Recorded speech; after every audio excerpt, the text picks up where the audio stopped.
My dad misread the turkey's cooking instructions and thought it said 20 minutes per pound at 450 degrees Fahrenheit. The smoke alarm went off an hour later.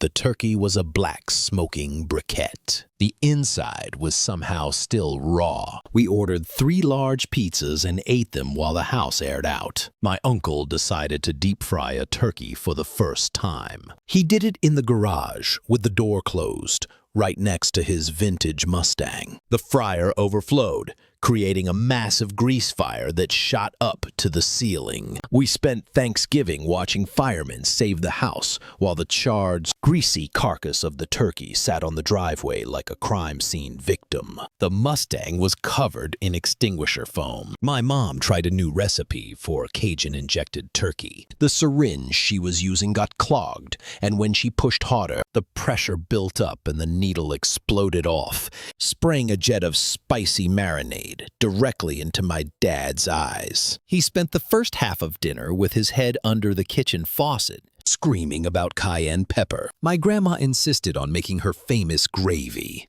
The problem is she's famously bad at it. This year, it came out as a lumpy, translucent, grayish liquid that tasted vaguely of flour and disappointment. We all dutifully poured a tiny bit on our potatoes and pushed it around the plate, trying to avoid making eye contact with her. My cousin tried to make a fancy cranberry sauce from scratch with red wine. He accidentally used an entire bottle of expensive Cabernet instead of the half cup the recipe called for.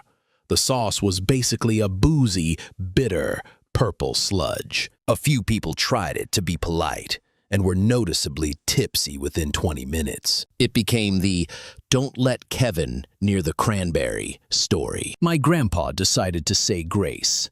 He started off normally, but then he just kept going and going. He thanked every person at the table individually, recounted their life story, blessed the farmers, the truckers, the grocery store clerks, and the oven manufacturer. It was a full 15-minute monologue. By the time he said amen, all the food was cold. Our oven broke on Thanksgiving morning. My mom, in a panic, called our neighbor to ask if we could use theirs. They agreed. So for the next 5 hours, my mom and the neighbor's mom kept running back and forth between the houses with timers, basting brushes, and thermometers, coordinating 2 separate Thanksgiving dinners in 2 different kitchens. It was pure chaos. My sister announced her pregnancy at the dinner table. Everyone was thrilled until my other sister, not to be outdone, stood up and tearfully announced she was leaving her husband for the yoga instructor. The room was split between cheering for the baby and gasping at the drama. My mom just kept pouring wine and staring at the wall. My uncle, a plumber, was worried about the drains. He gave a 10-minute speech before dinner about what could and could not go down the garbage disposal, complete with a visual aid chart he'd made. He then spent the rest of the meal watching everyone's plates like a hawk, yelling, "No turkey skin," if anyone got too close to the sink. My aunt and uncle, who were recently divorced and couldn't stand each other, were both invited. They spent the entire meal making passive-aggressive comments. It culminated when my aunt said, "This turkey is dry, just like some people's personalities." And my uncle replied, "Well, this casserole is bitter, just like some people's souls." My brother was in charge of the green bean casserole. He forgot to buy the fried onions for the topping. In a moment of panicked genius, he decided to crush up a bag of Funyuns and sprinkle them on top instead. It was surprisingly not terrible, but the distinct onion ring chip flavor was a topic of heated debate for the rest of the night. My cousin brought his new, very serious intellectual girlfriend. During dinner, my 8-year-old nephew asked her what she was thankful for. She looked at him dead in the eyes and said, "I'm thankful for the inevitable heat death of the universe, which will render all our petty squabbles meaningless." You could hear a pin drop. My nephew just asked if she was going to eat her roll. My family decided to do a potluck. everyone was supposed to sign up for a dish due to a complete lack of communication. 3 different families all brought green bean casserole, and 2 others brought mac and cheese. We had a 22-pound turkey and about 50 of various casseroles. No dessert, no bread, no potatoes, just meat and cheese and beans. My great-aunt brought her famous Jell-O salad. This year, she decided to get creative and put shrimp in it. Lime Jell-O, marshmallows, and floating, sad-looking shrimp. It sat in the middle of the table, untouched, jiggling menacingly all through dinner. Even the dog wouldn't go near it when we tried to offer it some later. My uncle fell asleep on the couch after eating. My younger cousins thought it would be hilarious to cover his bald head in whipped cream and put a cherry on top. He woke up when the dog started licking his head. He wasn't amused, but the pictures are now a permanent part of our family's holiday slideshow. My brother-in-law tried to brine the turkey in a cooler on the back porch. He didn't secure the lid. Overnight, a raccoon managed to get the cooler open, pull the turkey out, and drag it across the yard. We woke up to find a half-eaten, dirt-covered turkey carcass and a trail of very happy raccoon footprints leading into the woods. We had Thanksgiving ham instead. The power went out halfway through cooking the turkey due to a massive storm. My dad, a wannabe survivalist, decided we'd finish it on the charcoal grill. The result was a bird that was completely incinerated on the outside, but still raw and cold on the inside. We ended up eating canned soup and stale crackers by candlelight while he lectured us on preparedness. My mom, a terrible cook, was determined to make everything herself for once. The turkey was undercooked. The potatoes were crunchy. The stuffing was a solid brick, and the rolls were burnt. My dad, trying to be supportive, took a bite of stuffing, smiled, and said, "Honey, this is very dense."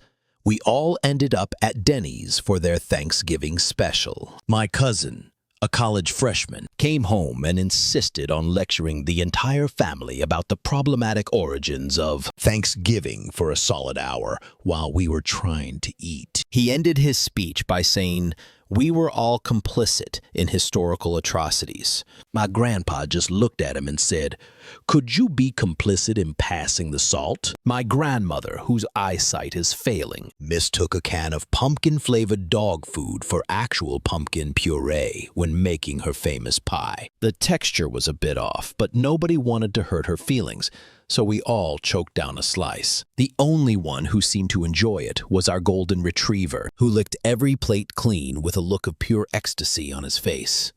The secret came out later.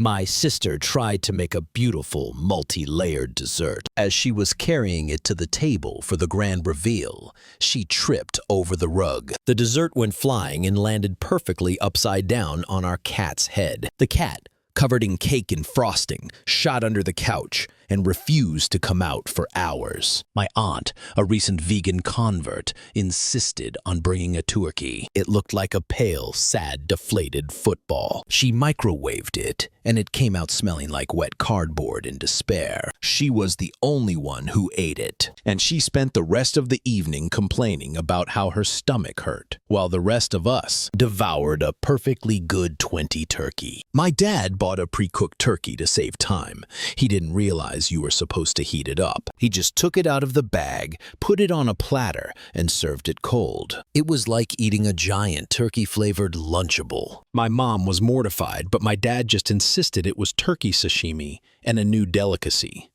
We had 2 turkeys, one in the main oven and one in the smaller wall oven. My dad, after a few too many beers, forgot about the second turkey. We found it 2 days later, when a horrible smell started filling the house. It was a blackened, shrunken, rock-hard turkey fossil. He tried to claim he was making jerky for everyone as a late Thanksgiving gift. Nobody was buying it. The family dog, a massive Saint Bernard, got a little too excited by all the people and smells. He ran through the kitchen, and his giant tail swept a full tray of my mom's freshly baked pumpkin pies right off the counter. They splattered all over the floor, and the dog, who then proceeded to happily lick himself clean for the next hour. My brother was deep frying Oreos for dessert in the backyard. He got distracted by the football game, and the pot of oil caught fire. He panicked,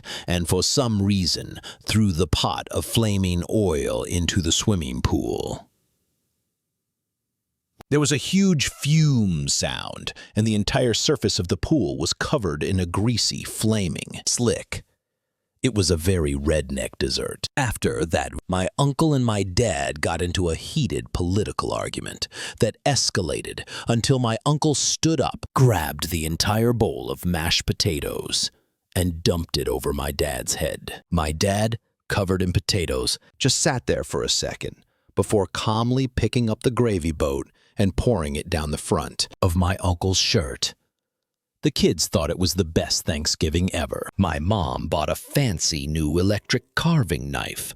She was so excited to use it. When the time came, she turned it on, and the blade immediately shot out of the handle, flew across the dining room, and stuck into the wall like a throwing knife, just inches from a portrait of our great-grandmother. We carved the turkey with a regular knife. We were having dinner at my wealthy aunt's house. Her prized, very expensive Persian cat jumped onto the dinner table, walked directly into the center of the turkey, and started eating it right off the carcass. My aunt just sighed, picked the cat up, and said, "Well, I guess Mittens is thankful for the turkey, too. Who wants a side dish?" My grandpa, who is 85 and has no filter, decided that Thanksgiving dinner was the appropriate time to tell my 16-year-old cousin that his new haircut made him look like a French poodle that lost a fight. My cousin was so upset. He locked himself in the bathroom and refused to come out for the rest of the meal. Grandpa just shrugged and asked for more gravy. My cousin brought his drone to get some cool aerial shots of the family. He was flying it in the backyard when he lost control and it flew straight through an open window into the dining room, dive-bombing the gravy boat and splattering gravy all over my aunt's white silk blouse. The drone war of 2019 was officially on. My family has a tradition where we go around the table and say what we're thankful for. My little brother, who was about 7 at the time, stood up and proudly announced, "I'm thankful that I've finally learned how to pee standing up without getting it on my shoes." My very prim and proper grandmother nearly fainted into her stuffing. My dad thought he was buying a fresh turkey, but it was actually frozen solid. On Thanksgiving morning, he panicked and put it in the hot tub to try and thaw it quickly. My mom came out to see the turkey floating serenely in the bubbling water like it was on vacation. She was not happy. We had to delay dinner by about 6 hours.